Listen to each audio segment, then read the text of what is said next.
Good afternoon, everyone, and welcome to our next webinar installment, hosted by Principal UX Consultant here at Nomensa, Luiza Frederico. In today's webinar, Luiza is going to be exploring how brands are focusing more than ever on building an emotional connection with their customers to enhance their offering and build customer loyalty. A great emotional connection is a result of hundreds of touch points across an end-to-end experience. It's not an easy feat. Get it wrong, and it'll feel forced and gimmicky, but get it right, and the results are mutually beneficial and commercially rewarding.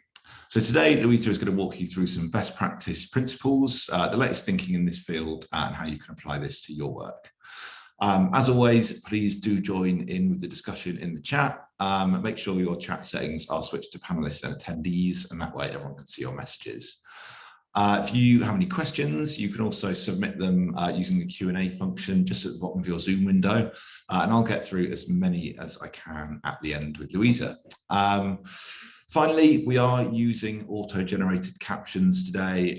There is a chance some of these do get a bit muddled, as is the nature of auto-generated captions. But you know, when we upload this to our YouTube channel, we will make sure these are tidied up. So without further ado, I will hand over to you, Luiza, to kick things off. Thank you. Thanks so much for the intro. And yeah, welcome everyone. Thanks for joining us today. Interestingly, when we were thinking about this topic, I discussed this with so many colleagues and friends, and with every single person that I brought up this topic with, it brought up so much discussion. People had different takes on it. So we're really interested to hear any thoughts that you have on this topic towards the end. If you want to share your thoughts or any questions, because this is such a broad topic, I'm going to be giving you my take on this, what emotional connection is all about, and like we just said, hopefully some useful tips that you can take into your work.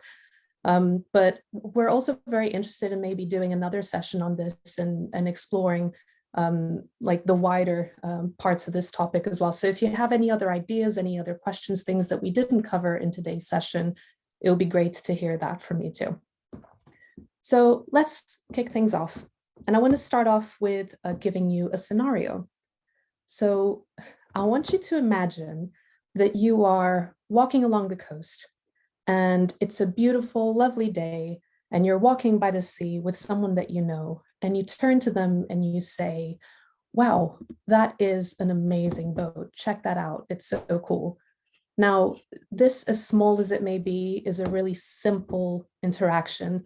It's a small bid for emotional connection. What you're doing here is you're interacting with someone and you're waiting for a response, or you're expecting maybe a sort of response. So if you're walking with someone that you know, what would you expect their response to be? What would you hope it to be? And I'm going to give you some examples. Imagine the response is, oh my God, seriously, I don't care. Don't you have anything better to talk about? Or imagine it's, they don't even look up at the boat. They just go, they're not paying attention. But imagine if it's, oh, wow, yeah, that's a really good looking boat. Imagine the parties you could have on the boat. Imagine all the places you could travel to. That's a really different type of response, right?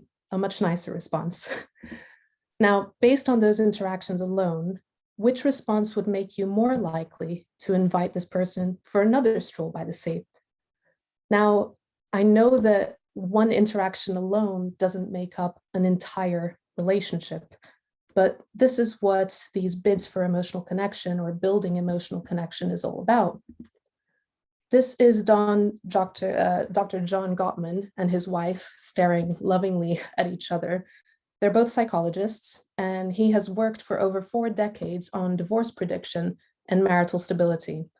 And the reason I wanted to bring this up is because most of that work is focused on these minor bids for emotional connection. And these happen all the time, everywhere. And these could be things like, just pay attention to what I'm saying, respond to my simple request, answer my questions, things like that. But the thing that he talks about is about the importance of leaning into someone's bid for emotional connection. That is how you create a really positive and meaningful interaction with someone. And the emotional connection that you build with a person a brand, a pet, anything, is the result of lots of little interactions that make up that bond. So I want to go back to the boat example. And if that's someone that you had invited for a stroll, had a history of negative interactions with you, a history of giving you negative responses, would you have invited them in the first place for that walk by the sea? You know, people will always judge if a relationship overall is worth being emotionally invested in. Overall, is this a positive or negative experience for me?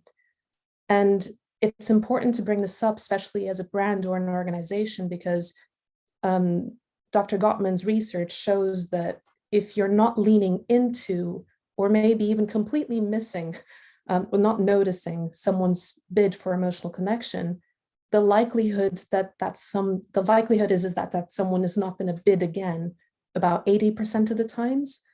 So we all know what that feels like, right? If we try and we make an effort to connect and that we don't get a response, or that person's not giving us something back, we feel hurt.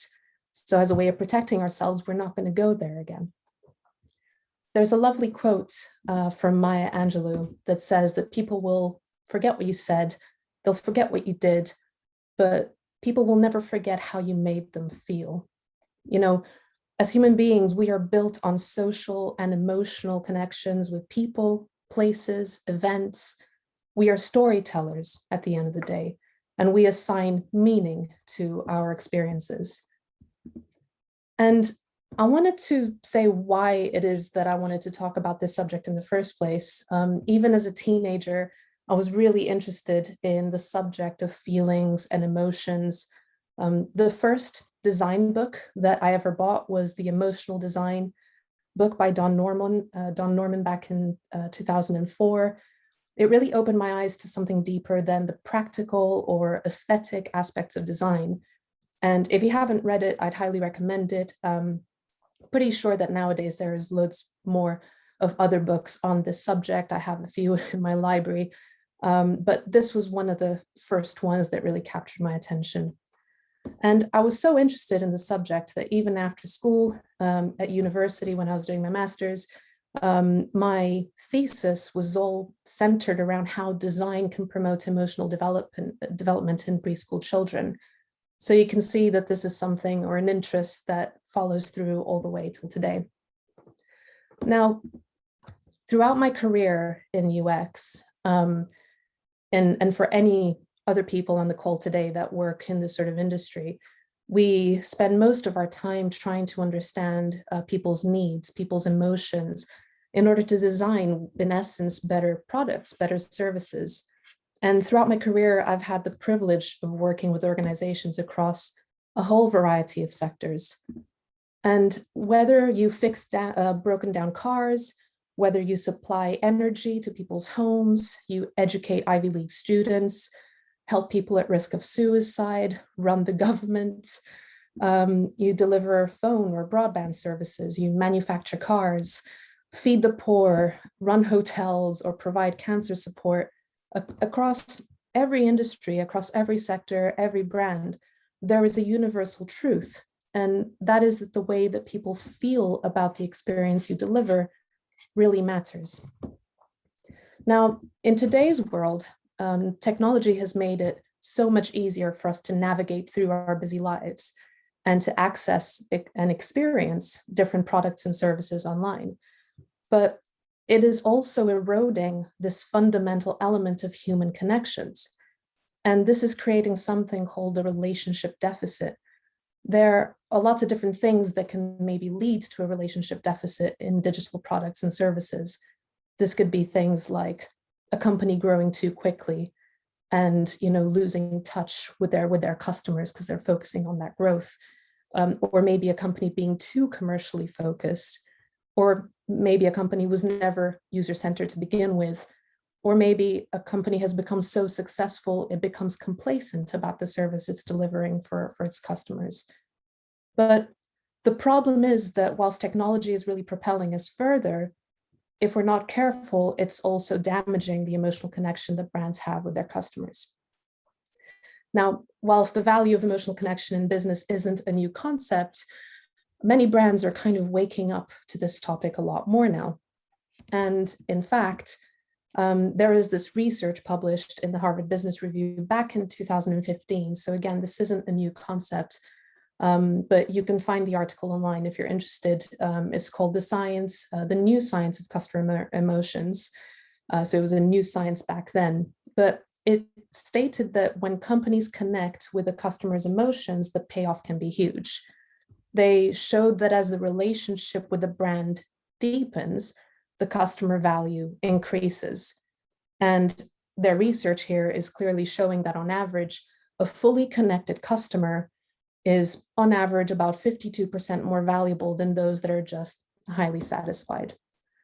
But what's interesting as well is that they looked across these different sectors, and the size of that opportunity is different throughout them.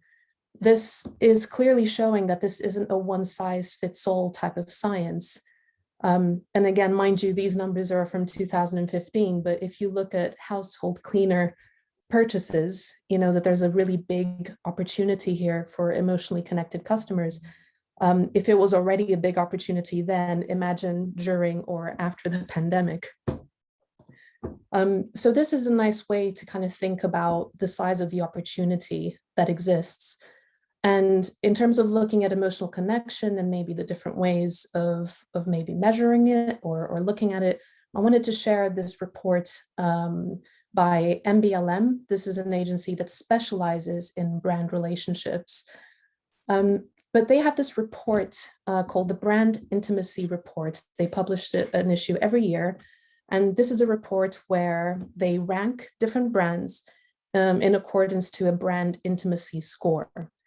And in essence, it's based on an overall positive feeling that customers have towards a brand and the extent to which a person associates a brand with certain key attributes, which we're going to look at in a sec.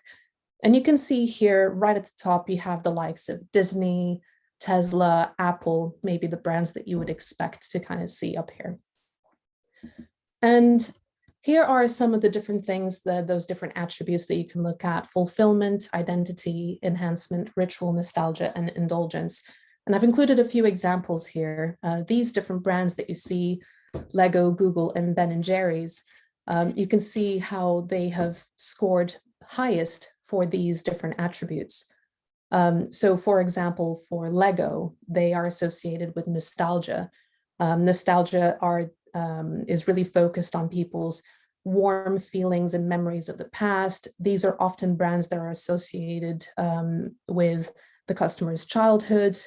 And you can see why Lego would be associated with that.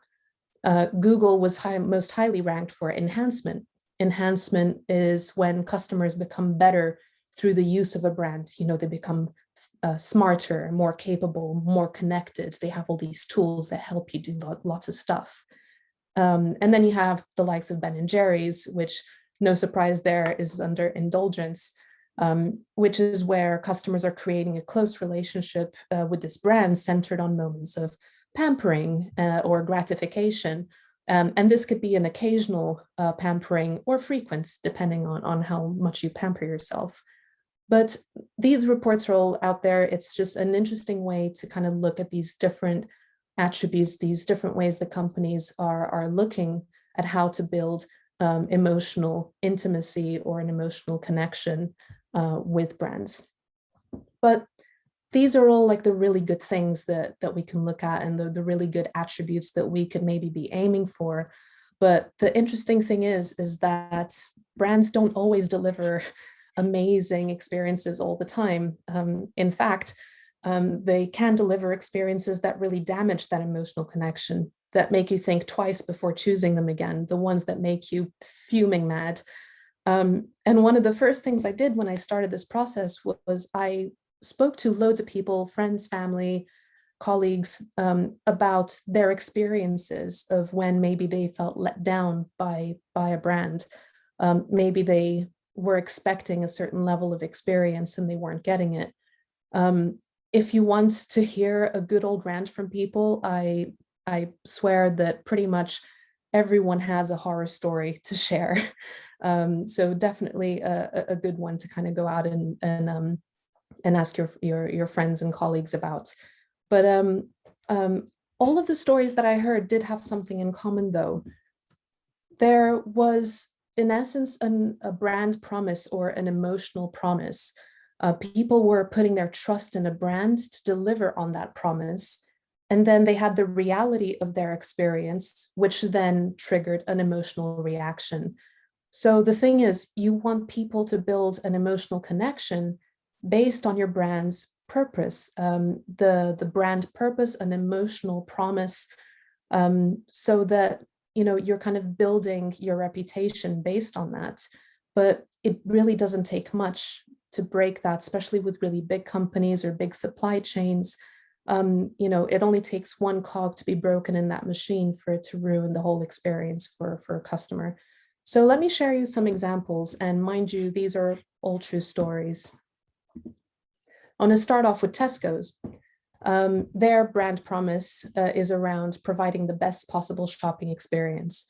And, like many other brands out there, Tesco was fully on board with Pride Month.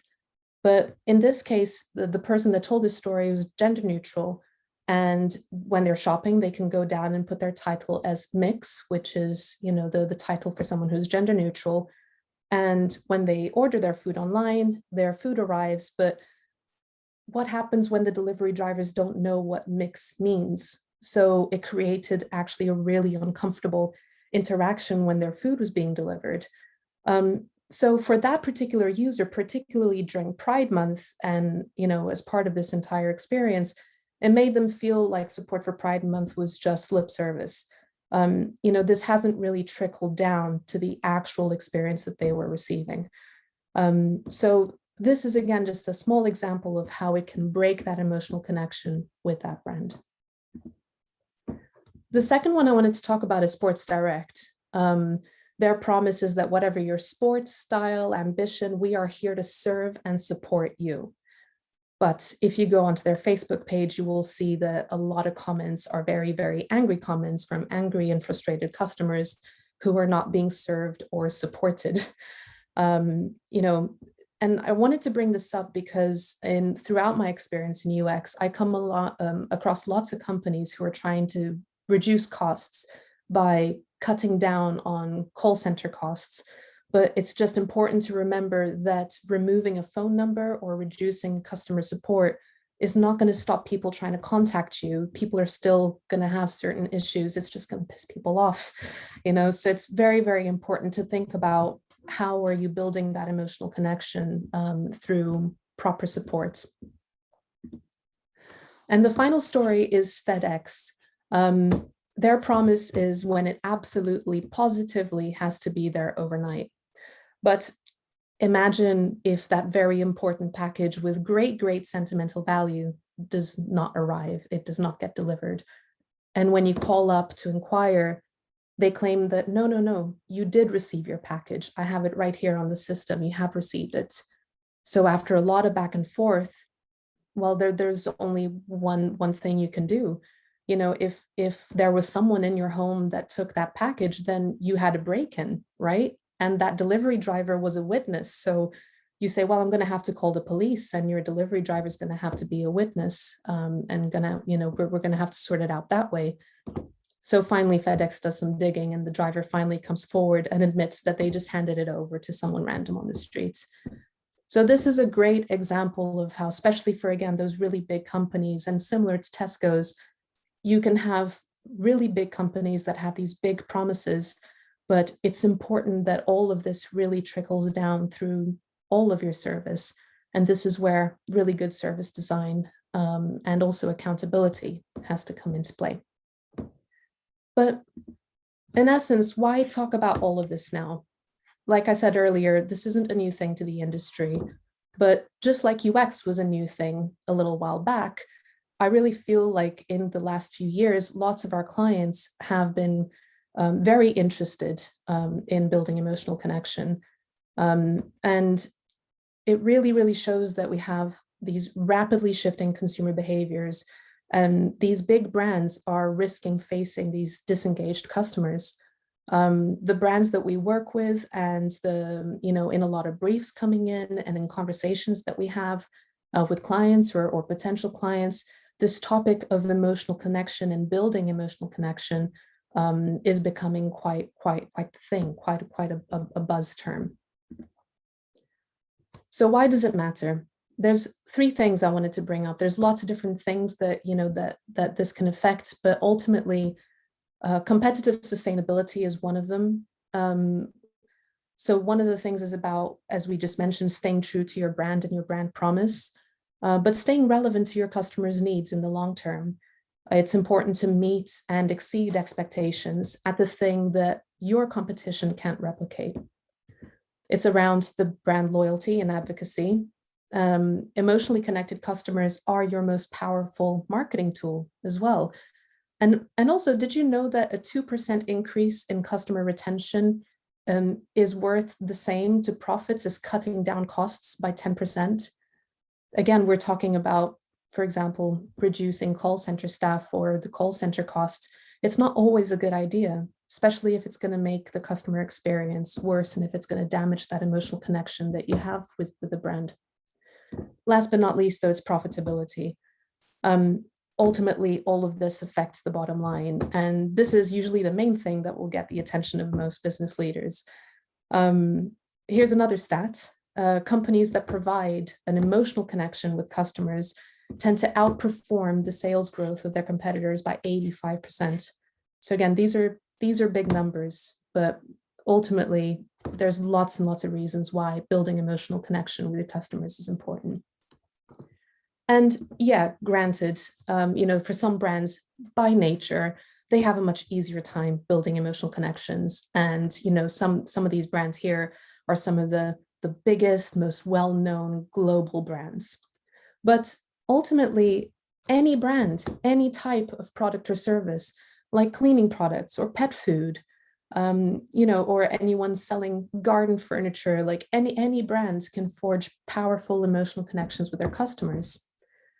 So what I want to do today is I wanted to show you these different principles and frameworks. We've got 16 to go through, and there's lots of different ways to thinking about emotional connection.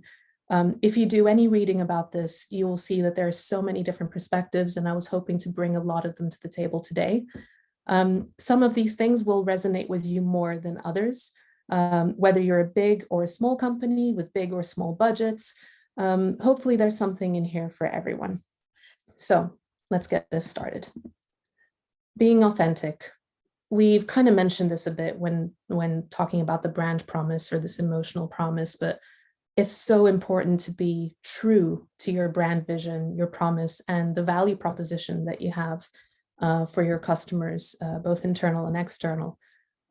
It's important to remain competitive, to leverage those things that your competitors will struggle to replicate, and to turn those things into meaningful and authentic brand interactions.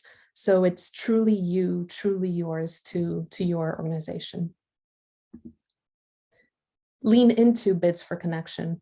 We spoke just now about bids for emotional connection and the importance of leaning into them and creating meaningful interactions. Meaningful interactions improve people's quality of life. Everyone wants positive, meaningful interactions, whether it's with other people, with services and brands. These are all just good things. But imagine if we could, by design, double the number of meaningful interactions that people have with brands, with services and products, the real world impact that it would have on people's quality of life. So, and the way that I think about leaning into bids for emotional connection is that these can be proactive or reactive. By proactive, I mean things like you can anticipate and proactively meet the needs of your customers in line with your brand promise. These are all things that would fit into really good experience design. But there's also the reaction side of things, which is also part of experience design. But in order for you to react to customer issues, or customer needs on the fly, you also need to have really good business culture aligned with being emotionally connected in order to make that happen. And a good example of how sometimes that doesn't happen is that Sports Direct, where even if someone does get through to customer services, customer service processes still don't help people in the way that they need to be helped. Being genuinely helpful. Now, this is important because it sounds obvious, but it's important that you're meeting a real need, not a business need, like really thinking about people's needs, a real human need. And again, not perceived needs, actual needs. And this is where doing user research, and not just the user research that you do every 5 years, but doing it regularly. Again, we mentioned earlier that it's when, you know, the issue with not having emotional connection or breaking emotional connection is that people's needs are evolving so quickly that brands are struggling to keep up with that. And one of the reasons why they're doing that is sometimes they're not doing as much research or staying engaged with their customers to really understand what their problems today, not 2 years ago, but today, what are those and how can we help you? So understanding needs, underlying motivations, desired outcomes, all of that is really important in order for you to be genuinely helpful and relevant. Being timely. This is really important because it's important that you're meeting people's needs at the right time. It's not useful if you're trying to meet a need at the wrong time. You know, that's just going to be frustrating. So it's important to anticipate the needs and providing that support right when people need it the most.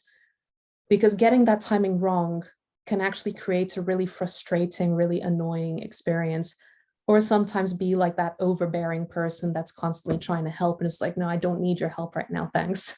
But it's really handy when you do need help and they're there. So again, getting that timing right and understanding when people are going to need that help is really, really important.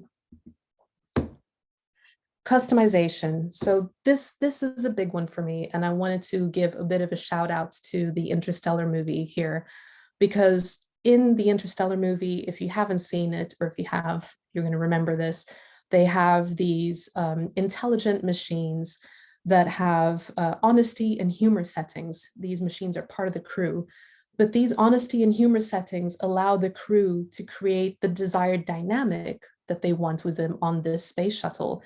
And it leads to some funny moments, like the machine joking as they're going into space that it has plenty of humans on board to create a robot colony. And it was like, okay, great, we have a sarcastic robot going into space with us. What a great idea. But, you know, what if you could allow your customers to define the terms of the relationship that they want with you? You know, how do customers want to interact with you? How do they want to be treated? And as a brand, you can also think, okay, well, how can I dial up or dial down aspects of my personality so that I can connect emotionally in the most meaningful way at that time, at that moment in time with customers? There might be times in a customer journey where you can be a bit lighter and more cheerful, a bit more fun and playful, and other parts where you just need to be a bit more serious and reliable and to the point.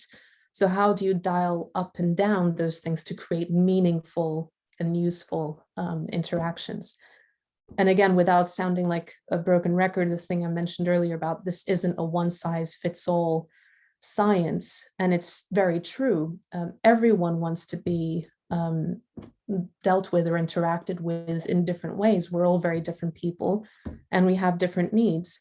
So I really think that this one size fits all approach to UX is not something that's going to be relevant in the future of experience design. People want to be in control of the quality of the experience that they receive, and they want to be in control of those terms of the relationship. And there's elements of that happening now, but mostly in terms of, do you want to receive emails from us or not? And I think that this is an area that's going to, you know, that's going to evolve a lot more, and something to keep an eye on if you want to stay relevant in this field. Aiming for long-term value. Right, so this is a framework. I know there's a lot here. I'm not expecting you to read all of it at once, but this is a really great framework that came from a book called The Intuitive Customer by Colin Shaw and Ryan Hamilton. And their book is all about how to move customers' experiences to the next level. But in this particular case with this framework, they talk about how emotions play into decision making, and they're trying to explore what emotions can drive value. So let's look at this framework. You can see that there are different clusters of emotions, from the bottom to the top of this triangle. And the ones at the bottom are the ones that drive short-term spend. And you've got the ones at the top that drive long-term value, the things that you should be trying to aim for.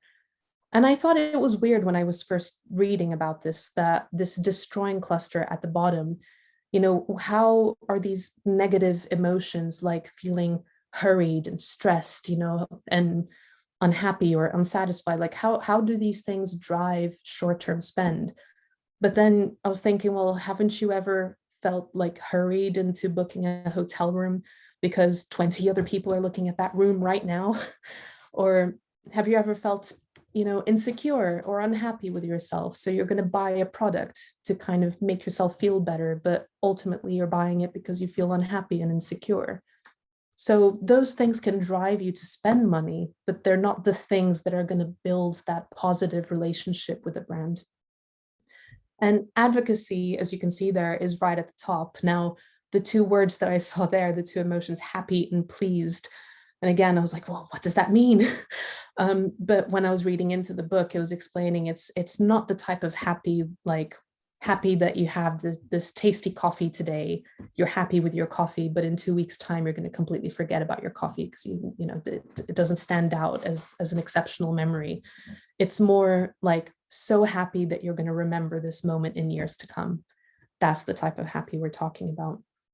And equally, we mentioned this earlier as well, but around the advocacy recommendation clusters, word of mouth is the most effective form of marketing. So ultimately, this is the kind of thing that you need to be aiming for. The next thing I wanted to mention is how emotional motivators vary. Now, here on the side, on the left-hand side, you have these top emotional motivators that drive customer behavior and that significantly affect customer value across many categories. This, as you might have noticed, is from the Harvard Business Review research that I mentioned earlier on. They found these emotional motivators to be something that were creating a lot of value across lots of different sectors.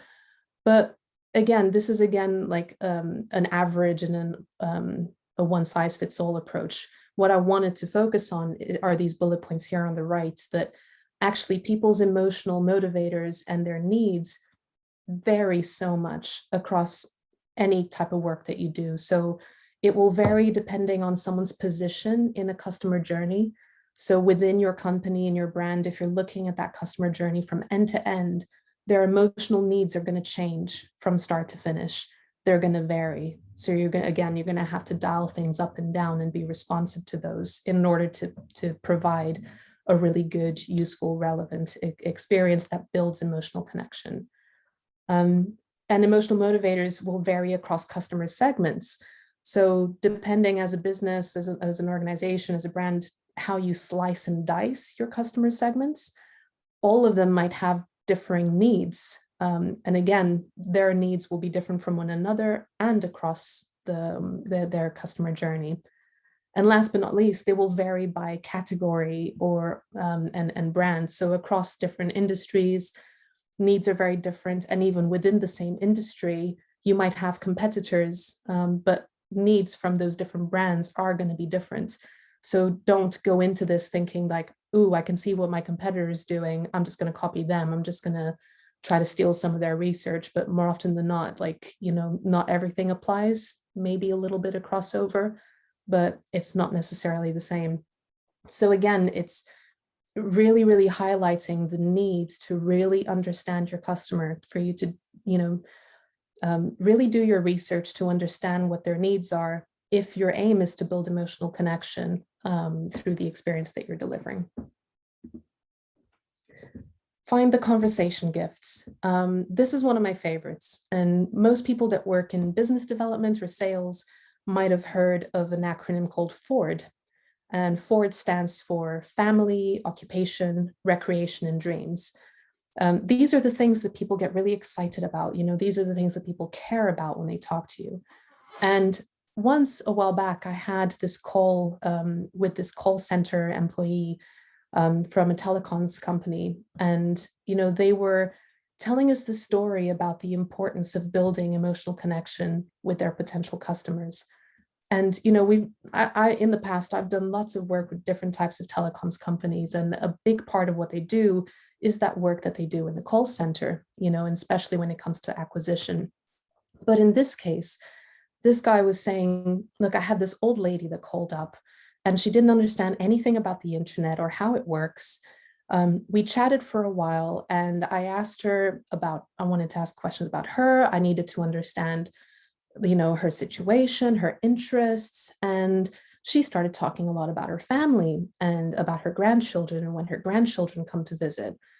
And then something just clicked and I was able to explain to her, right, well, Mary, when your grandkids come over and they're asking for the Wi-Fi for the TikTok and the Snapchat, well, if you get this broadband package, then you'll be able to give them that when they visit, as well as having the landline that you want for your phone calls. But this is how much it costs if that's what you want to have for your family when they come around, et cetera, et cetera. And what could have been a really cold sales call, something super transactional, was made personal, relevant, and helpful because someone took the time to get to know the customer and what was important for them. And ultimately, it gained them a new customer. So it's in every conversation, you can find gifts, you can find information that can help you connect with your customer and help to tailor what you're selling or help to tailor those conversations to make things seem a bit more personal. This is another really interesting one, to try the relationship tax scenario. So there's this Forbes article that said that 1 in 4 customers is willing to pay 10% more in almost every industry if they know that they're going to receive excellent customer service. So this scenario of the relationship tax, I want you to imagine that your business is going to start charging every customer an additional 5% relationship tax on top of your products and services. This tax is to charge for this relationship that you're building with your customer over time. So imagine that. Now ask yourself, what should you or your business be doing to ensure that customers don't complain about this relationship task? What sort of service would justify this relationship tax, this extra cost? And when you sit back and think about that, typically the answers that people come up with are usually simple ideas of things that you should be doing anyway. Things like maybe checking on a new customer after they've been set up and onboarded. Is everything running smoothly? Is everything okay? Does everything make sense? Or maybe only recommending products and services in line with personal information that they've provided previously, thinking back to that conversation gift, to know that they're not going to get a phone call unless something is genuinely helpful, genuinely relevant to them. But with all of these little things, imagine if you can do these little things without charging. And if you can do that, you could become irreplaceable for your customers, especially in comparison to your competition. So this is a great exercise for you to try with your teams when you go back to work. Getting people involved with the brand. One of the best ways to show that you genuinely care is to give people the time of day, to engage with them, to listen to them, involve them, get customers to connect with your brand, create the sense of community. IKEA is a really good example of this. They have something called co-creation workshops where they invite people in to this workshop to tell us about struggles that they have at home, any wishes of things that they wish they could do at home, or even just to share feedback on new product ideas or existing products so that they can continue to improve them. And this is a quote from someone in IKEA that one thing is for sure, people will always have challenges at home for us to solve. So this is a very smart business idea, right? Like as a business, you're interacting with people, you're giving yourself new product development ideas, but you're showing people that you care, and especially your more loyal customers, involve them, bring them into the conversation. Don't just say thanks for your feedback, show them how you're actually using their feedback. Make people feel good about themselves. Now, there's lots of brands out there, the really ethical brands, and this is definitely a growing movement. But raising awareness and aligning your organization with good causes will make customers feel good about transactioning with you other than your competitors. So you can be building that ethical or moral emotional connection. And this is a well-known campaign by Dove. It's Dove's Real Beauty campaign. And with an overall profit ROI of over 400%, the campaign proved that brand purpose and these like ethical and moral kind of feel-good connections were really a force for success. But it's not all lip service. A lot of companies can promote themselves as being good, but that's not translating in the rest of what they do as an organization. But Dove has been involved in helping over 35 million young people around the world with self-esteem education in the last like 20 years or so. So this is, again, a very big part of what they do as an organization. So if this is something that's relevant for your brand, it's important to think about how to communicate that and get people behind that purpose with you. Expand your sphere of value. This is a really interesting one, and there's lots of brands doing very interesting work in this space. What I mean by this is that you need to convince your customers that you care about your line of work, the thing that you focus on, by providing value to them, like an engaging experience and help, etc., beyond that immediate point of transaction. You need to prove to them, in order to build an emotional connection, like generally, that you don't just care about their money, you care about this line of work. So Pampers, they sell nappies, right? But they don't just sell nappies. If you go online, they also have a pregnancy due date calculator, a baby name generator, hospital bag checklists, a newborn baby tips and advice, and baby growth chart calculators. So they're doing all of these different things, these little helpful things for people outside of just selling nappies. And all of these different tools and services shows that they care about parents and babies. And it's not all about conversion. We genuinely care about babies, so you can trust us to buy your nappies. And that can relate across any industry. And it's really clever, actually, how they are emotionally connecting with parents before they even need to buy the nappies. When they're still expecting, the baby hasn't even arrived yet, and they're already building that connection. So I wanted to include this example because it's very clever.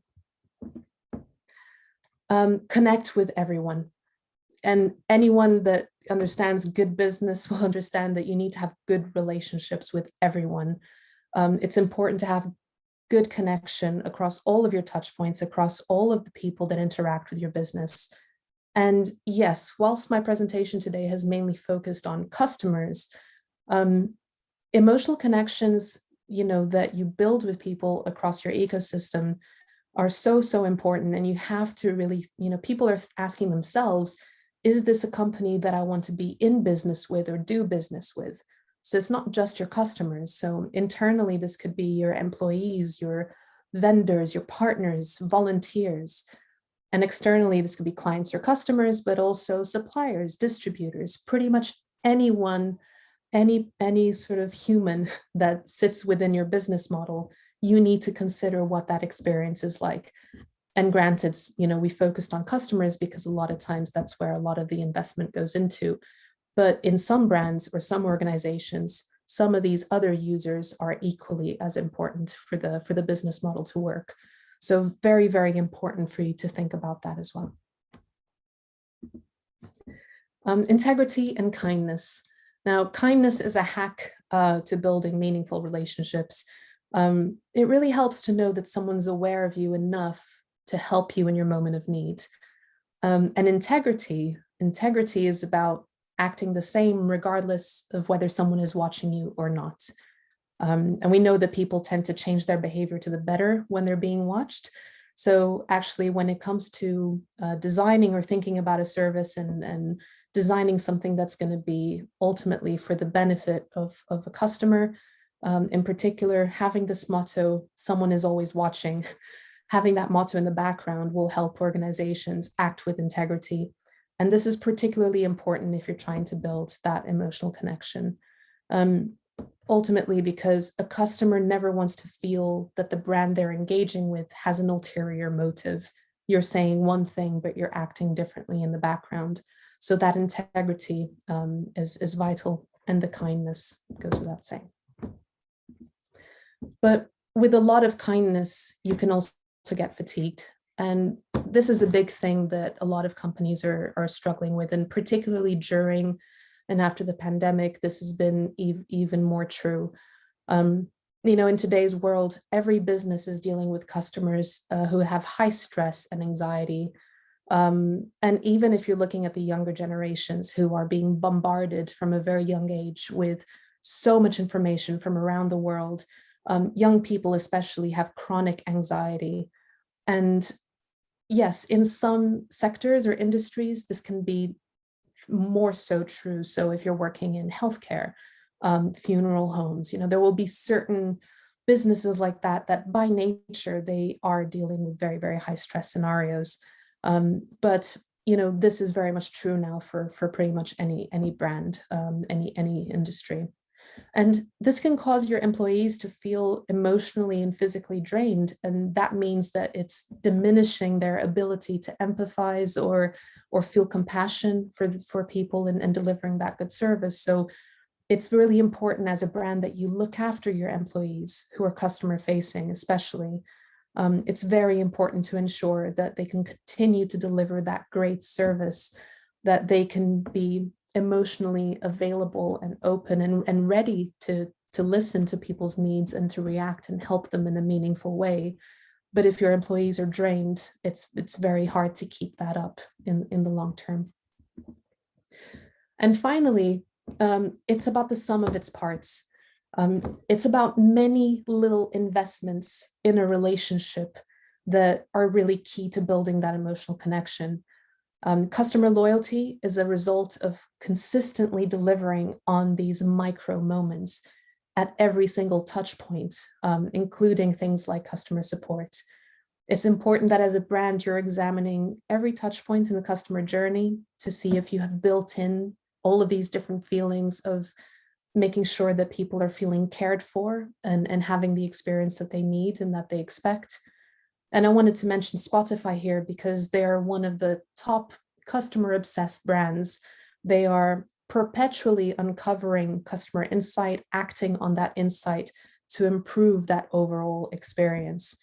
And on top of that, they're responsive to trends, but they're very authentic. Again, bringing us back to that first principle. They're very authentic to their brand promise. They're authentic and relevant, and pushing these new innovative ideas and different kind of features that are meeting real needs. And I'd like to finish up on this quote from Orrin Woodward, that success is the exponential effect of little things done consistently over time, which brings us back again full circle into Dr. Gottman's research around emotional connection, that emotional connection is built as a result of lots of these little touch points, these little interactions that add up to create a whole experience. And, we spoke about all of these different principles, but we will be capturing all of these in like a printable poster type of version that we can share with you. So keep your eye out on our socials. We went through a lot of different things today, so very keen to hear if you have any questions. But yeah, thanks very much for coming. Awesome. Thank you so much, Luiza. That's such a great talk.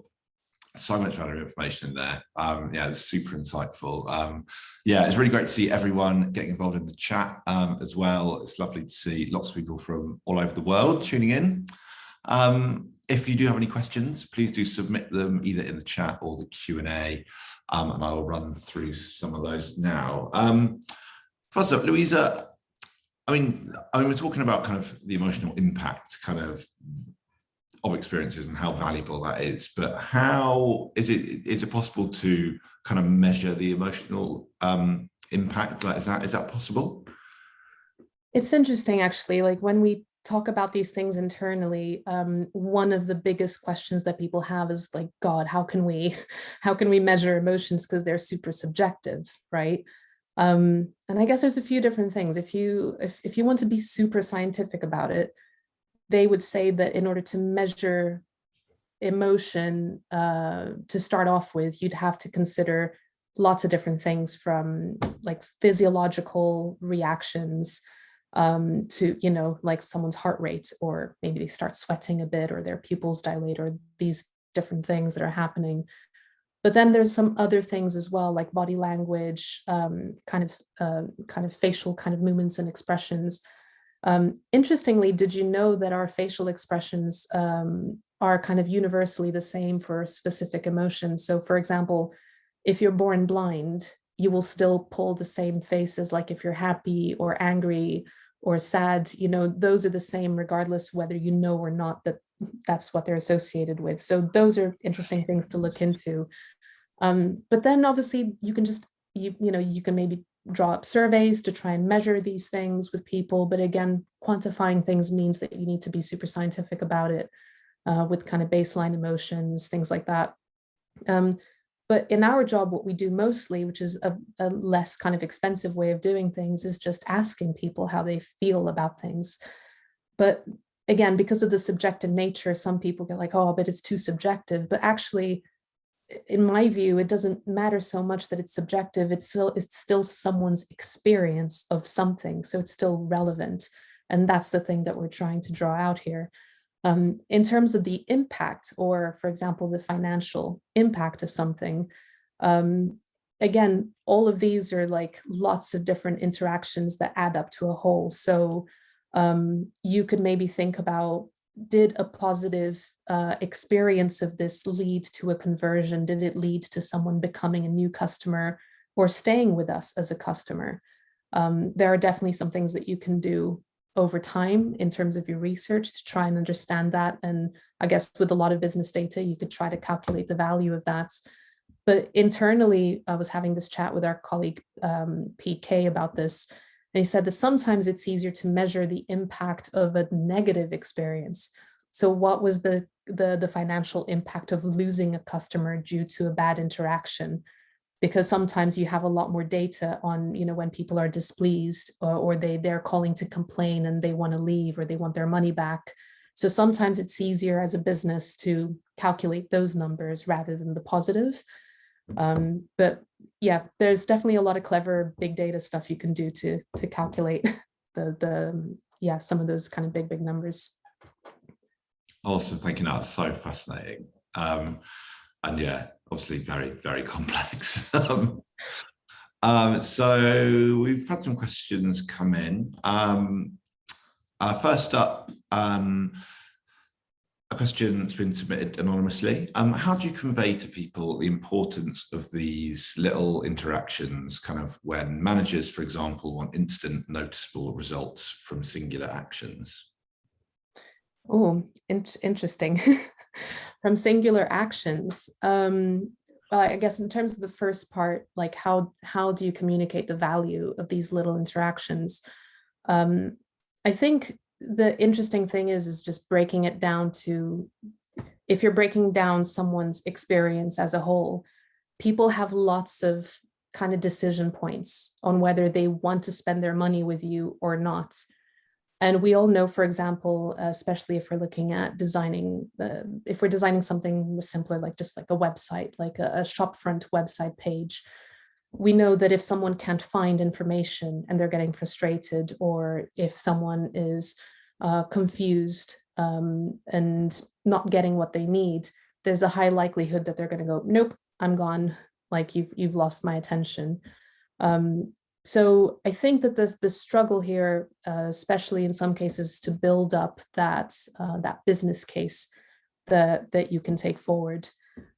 Something that really helps to show, especially if you've got data. I think that's one of the things that with research, you get a lot of value from marrying up the quantitative data with the qualitative data. And sometimes you don't need to have even that something that complex, but if you do have enough of the analytical data that shows where people are dropping off, or where, you know, something that's impacting the bottom line, or the number of new signups, or number of, you know, number of people kind of staying retained as members, or anything like that, if you couple that quantitative data with some quotes, or some, like if you do a little bit of user testing or some user interviews with people, just having that evidence all together on one page can be really, really helpful to bring that to life for your managers, or for business leaders. I'm not sure if that, I hope that answered the question, but if it didn't, please pop something more in the chat. Awesome, thanks, Luiza. So we've got another question here, which is quite an interesting one, and I suppose they're asking for maybe kind of a digital solution, perhaps. But the question is kind of how do you address kind of, you know, when you have kind of drained customer-facing employees? Obviously, that's a touch point. Kind of how would you kind of suggest providing support for that and kind of improving that touch point? It's a really interesting one, right? Because I've worked with many clients, like, and particularly one that I can remember, they worked with kind of health, they were like a healthcare provider, and we went to visit them at their call center. And the people there were saying sometimes they have to take an hour's break, because when they finish the call, they've been holding it together for so long during that call that when they put the phone down, they just burst into tears and they have to take a walk out. But ultimately the impact of that is that you're having to, that's an hour that you're not going to get back, or that's an hour that the business is then losing. But all of those people sometimes were working like really long periods of time, or sometimes dealing too much with the same type of like really high intensity type of issues. So by giving, my guess with some of that is that by giving some of that variety, so someone isn't being bombarded with the same really high intensity kind of stress or emotional issues, or getting bombarded with a lot of, you know, a lot of grief and anger sometimes. Making sure you're kind of protecting people's mental health that way as well. And in some cases, in that particular client, they also provided therapy for their staff. But as a healthcare organization, maybe they found it easier to do that because they had already internal access to those resources. But it's yeah, it's not an easy thing. It's not an easy thing to manage. But I feel like that's like a talk that could be a whole topic on its own. We could probably spend a whole hour looking into it. But you're right, though, that it is important to be protecting our employees. Brilliant, thank you. And yeah, thanks to everyone that tuned in. That's just about all we've got time for today. Yeah, we'll have the recording available for you ASAP. So do keep an eye on your emails for that when that pops up into your inbox. Luiza, thank you very much. That was an amazing presentation. I'd like to just give a quick shout out that we are hiring here at Nomensa. We've got lots of roles available in our studio and beyond. So if you'd like to work with Luiza here, give us a shout, and check out our roles over at nomensa.com/careers. Lastly, our next webinar is being held on September the 6th. And that's hosted by our senior accessibility consultant, Joel Strohmeyer. Sign-up is going to be open at about lunchtime tomorrow, so keep an eye on our Eventbrite for when that goes live, and for the recording of Luiza's session as well. So yeah, we will see you then. And Luiza, thanks again. Thank you. Thank you. Thanks. Bye.